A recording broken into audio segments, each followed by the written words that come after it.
Hello to the KOF audience. My name is Ian Nam. I'm a strongman competitor and owner of Strength Culture Gym here in Central. Strongman first began when it was basically men trying to test their strength against other men. So who is the strongest, who can move better, who can lift the heaviest weight. They would do tests of strength where they would lift like a heavy dumbbell or overhead and lift incredible weights from the floor. So the difference between strongman and powerlifting is, the simplest way of putting it is down to the equipment. Powerlifters, their three lifts are mainly used with a barbell. So it's their squat, their bench press and their deadlift. So the plates will be the same, the bar will be the same, and it's very standardized. Whereas strongman, it's almost like the wild, wild west, where anything goes. So sometimes you would be using a regular barbell. Sometimes you'll be using an axle barbell, which is thicker. The yokes will be different, the farmer's handles will be different. Sometimes it's overhead with a bar, sometimes it's overhead with a log. So there's a lot of variety when it comes to strongman. So I think that's the main difference between strongman and powerlifting. Although both are tests of strength, strongman is a bit more unusual and unconventional. I think over time, yes, with practice they can. If a powerlifter transitioned into strongman, for the lifts like the static lifts, like the pressing, the deadlifting, and sometimes we do have squatting in strongman, they would have a huge advantage in that because it's what they specifically train for. Where they would have the disadvantage is in the moving events and also in the events that are not just for 1 rep max. So the endurance events, the events that would challenge your energy systems. I think this is where the powerlifter would need to work a little bit harder to practice with. It would take months of preparation and months of training to get through. For me, I do small cycles of 4 weeks. If I find that my energy systems is lacking, then I would do a small 4-week cycle of energy systems training. High repetitions, it's low rest periods, and the intensity, so the weight on the bar is much lighter. And then once I've done my energy system block, then I will go to a strength block, so then I will build my maximal strength. So we try to be as hybrid. You have to be able to move well, lift heavy weights, and also lift for long periods of time. To avoid overtraining, it's very important that your nutrition and your sleep is on point. For most people, when they go into a training program, they just focus on what they're doing in the gym. The weights being lifted, the repetitions, and how the technique is moving. But what they're not really focusing on is, are they sleeping enough? And also they're eating, are they getting enough nutrition in? Are they eating the right things? I think this has a big, important role to play in how you recover from strongman style training. Could be one of the reasons. I know Hong Kong is a very busy city and it is tough to get sleep here. But I think in general there's no excuse why you shouldn't step into a gym and train. I think the general fitness that you get from strongman has so much carryover into your everyday life. Like we talked about the difference between powerlifting and strongman. So if you're a moving apartment, very rarely are you going to have a piece of furniture that's like a barbell that you can just pick it up. It's always going to be an awkward object that you have to pick up. And I think this is where strongman is more suited for general population. So it has a lot of carryover into your everyday life.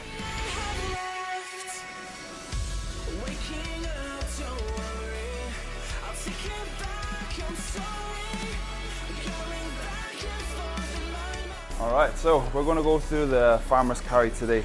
So usually the first thing we need to focus on is the hands, the grip. So if you watch the handle position, when I grab the hand, my hands are right in the center. So I don't want to be too far forward. If I'm too far forward here and I pick it up, it's going to tip backward. Too far to the back, pick it up, it's going to tip forward.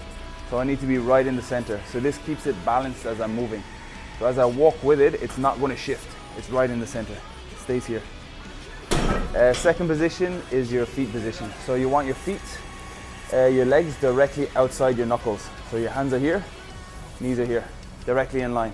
I don't want to be too far forward here. If I lift it here, I'm going to be pulled backwards.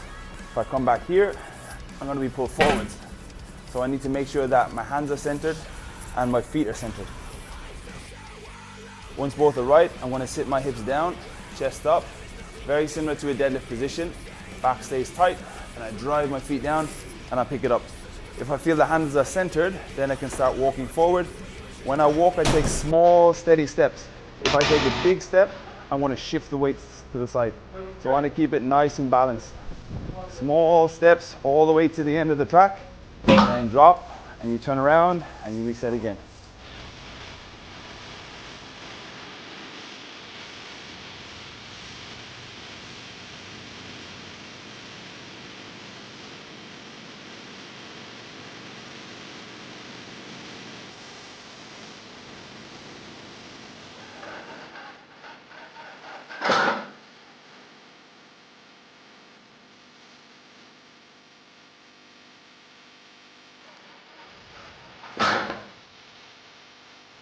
How many kg here? This is 76 kg per arm. Oh, but what is your record?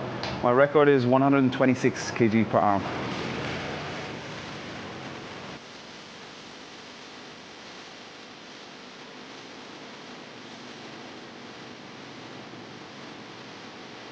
Okay, so next we're going to walk through the log press. The log press is one of the most iconic overhead pieces of equipment that we do in strongman. So what we have to do is we have to get the log from the floor to our lap, to our shoulders, and then we have to press it and lock it overhead. When we get it overhead, we can get it overhead and here. So we can do strict press, push press, split jerk, push jerk.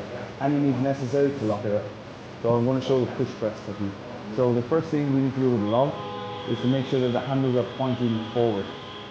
So handles pointing forward is going to make it easier for me to clean it to my shoulders.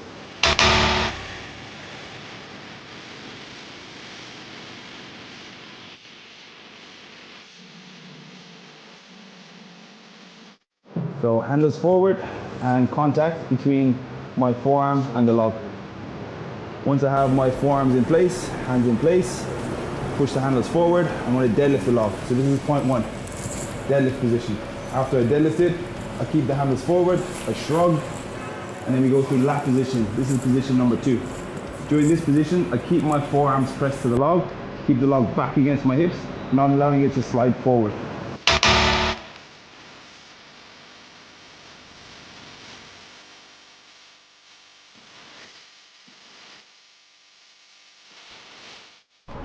Once I have it tight against my hips, I push my hips through, stand tall, roll it up my chest, keep my elbows high and my chin high.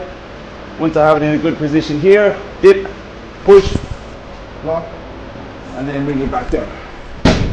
So that's the 4 steps of the log clean and press.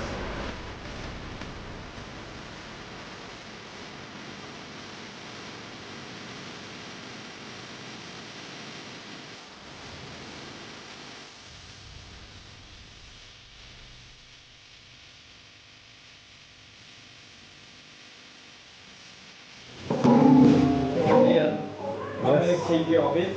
This is 55 kg. 55 kg, how about your record? The record is 120 kg. Is it lower back? Not at all with the correct technique.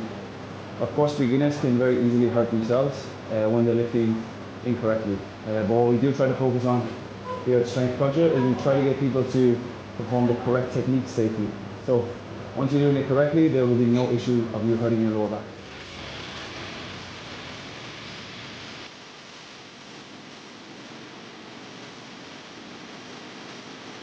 Alright, so next we're going to go through the sandbag pickup and load. So for the sandbag pickup and load, the most important thing is your hand position. So you have to make sure that your hands are as close together as possible underneath the sandbag.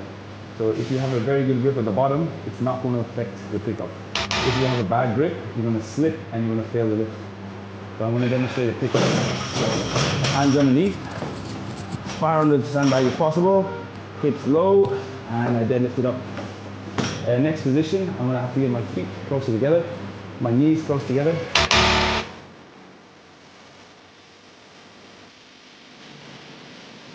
So it creates a table for the sandbag to sit on. So here I can actually rest it without using my hands.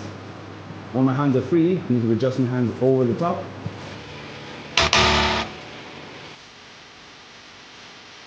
Take a big breath in, brace, push my hips forward, and then load it over the platform of the yoke. So how many kg of it? This sandbag is 45 kg. 45 kg, so how about your record? The record is 140 kg. Not necessarily. Sandbag lifting can be done by anybody as long as you use the correct breathing technique. So the correct breathing technique will help you to brace your spine, brace your core, to stop you from aggravating and using your lower back too much. So if you use the correct breathing technique, you should be able to stabilize the lift without injuring your lower back. So to prove that strongman is for everybody, I will have my assistant Stella demonstrate how to do a sandbag lift. So if you see the size difference and the weight difference is significant. But strongman is for everybody, and she will show you just how strong lightweights can be.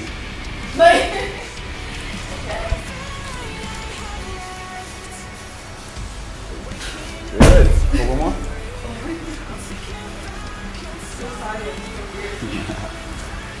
Hands over. Hey, for everybody. I'm so awkward. Nice. Thank you all for watching. Hope you guys enjoyed the content, and I hope it helps you if you do attempt to try strongman. If you're ever interested in any of the classes we do here at Strength Culture, feel free to drop us a message at Strength Culture HK. Our doors are always open, and we love to have beginners here to come in and try. And a big thank you to KOF. Thank you guys. KOF Gym 嘅各位觀眾咧，你哋好！先多謝大家一直以嚟嘅支持啦，令到我哋都仲有動力啊，繼續營運落去嘅，帶俾大家更加多唔同嘅健身資訊。幾經波折，直至到年初咧，我哋其實終於都擴大咗個營運嘅架構㗎啦。即係雖然都唔係話真係好大。而之前咧，亦有支持者咧同觀眾咧就問過我哋，除咗嚟揾我上堂，有時幫我哋買下啲 side product 啊 ，share 下我哋啲片同唔飛走片段中嘅廣告之外咧，仲有啲咩方法可以支持到我哋做更加多好嘅製作咧？所以我哋而家咧都增設咗呢個觀眾資助嘅方式。咁 caption 咧都會列出有唔同嘅方法嘅。咁放心，我哋咧就唔係話以後都要收費你先可以睇到我哋嘅片，一切咧都會照舊嘅。只係如果大家想支持一下我哋嘅，我哋都非常之歡迎，有冇都冇所謂。總之再次多謝大家。